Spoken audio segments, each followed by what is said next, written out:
Another thing about me, I have PTSD. Yeah. Parenting trauma, stress disorder. By the looks of it, many of you do too. Yeah, right? I got 3 kids. It's like, why? I'm still asking that question myself too. But they're older, but anything can still trigger me. Like, I go to Walmart and I hear wailing. I just pick up a random kid and start changing his diapers. And breasts don't excite me anymore. That's the worst part. Breasts don't excite me anymore. Like you, lovely lady, if you were to flash me, like right now,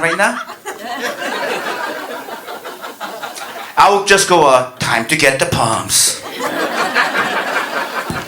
Nothing personal. I'm sure your areolas is, fucking cute, but it's all just work to me. It's terrible. Once I did this bit, and then after the show, a soldier came to me, hey, you can't compare soldiering to parenting, and that's fair. It's not exactly the same, but when you just think about it, they do have a lot in common, don't they? Right? Like for soldiers, before they go off to war, there's excitement, celebration, even a parade, and then there's a baby shower before the shit hits the fan. And talk about the gap between expectation and the reality, man.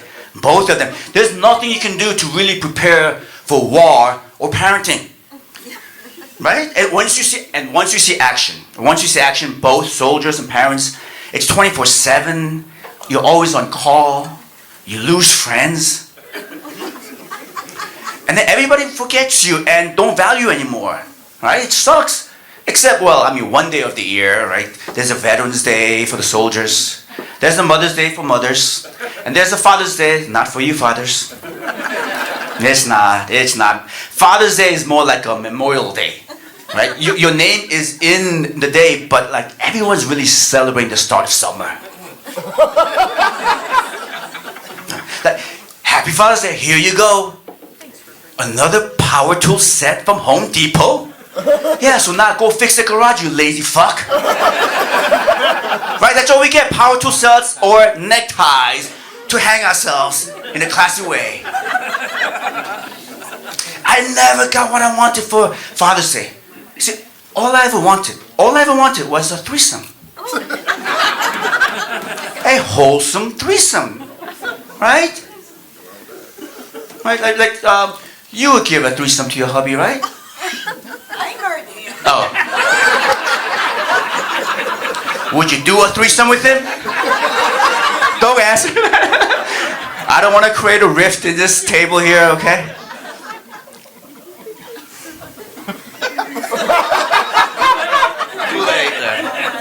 Too late. So how many of you guys watched the Paris Summer Olympics? Anybody? By clap? Okay, very few, yeah. Not as many, right? It's a different world out there, right? Like, yeah, who would like to watch, the best athletes in all of the earth come together and compete when you can watch a fat man snort up jelly beans up his butthole in TikTok?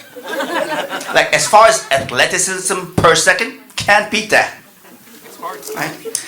So I didn't watch either, but I've kind of some facts that I realize right now, and which is kind of exciting for me, so I'm going to share with you. Like, the land that I was born in, Korea, they won 37 medals, which is nothing compared to the 1,000 medals USA won. Go USA! I'm legal and a patriot, okay?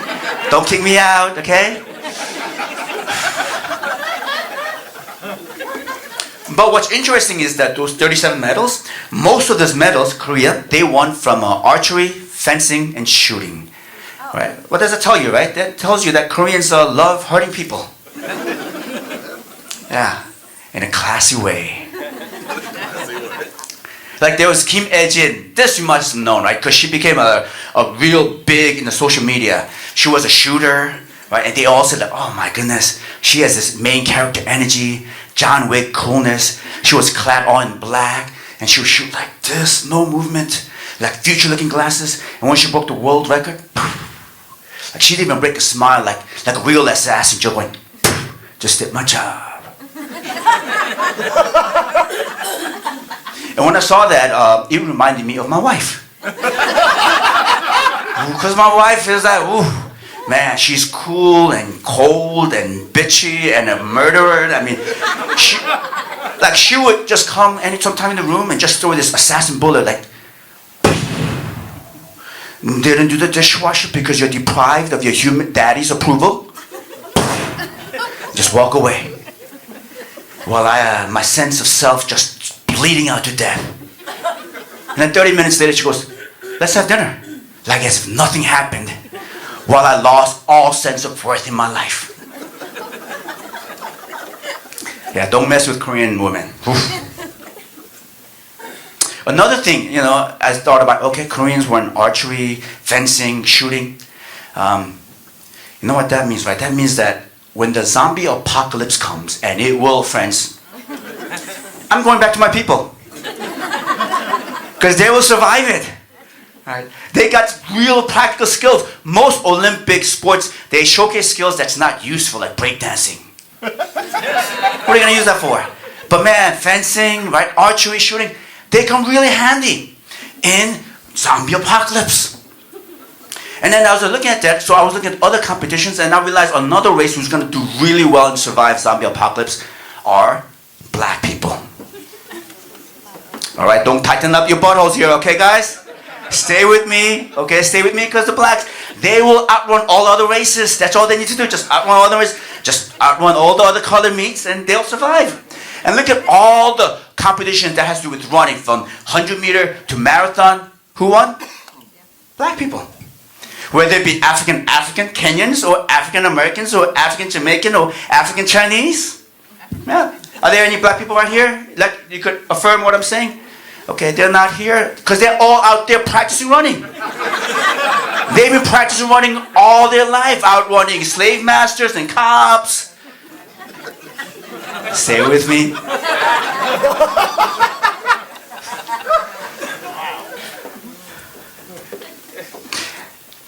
And I'm sorry to say, but you white people are not going to do well. No, because the skills that you have is not useful in zombie apocalypse, like, skills like management, cultural appropriation. What are you going to do? You ice baby your way out of zombie hordes? Okay, that was the toughest bit, and you guys are a great crowd, okay? From here on, it should be an easy ride. I can't say the same thing for my feature, though. I believe naming is destiny. Who else believes that naming is destiny? Clap. All right, we have a bunch of unbelievers who are going to go to hell. Okay. I believe name is destiny, which is why it was very difficult to name my child. Because I wanted to make the right name. Think about this, like Martin Luther King Jr. That is a name.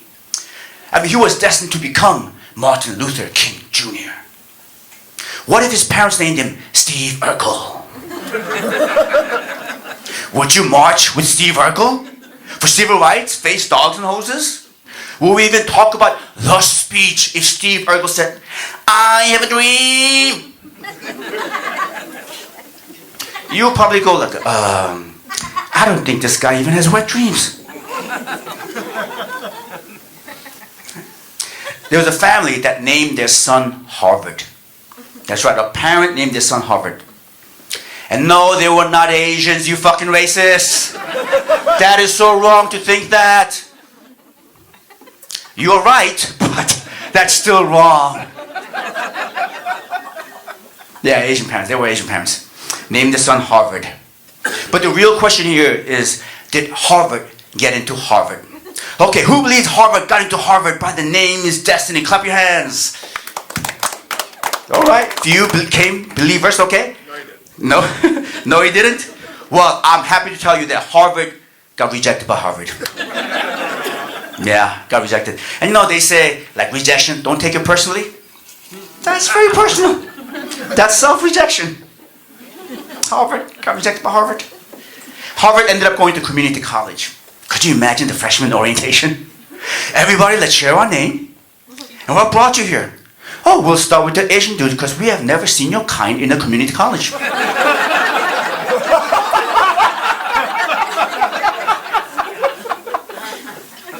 So after hearing the story, I named my son Jefferson Technical Community College. So no matter what happens, he'll always be overachieving.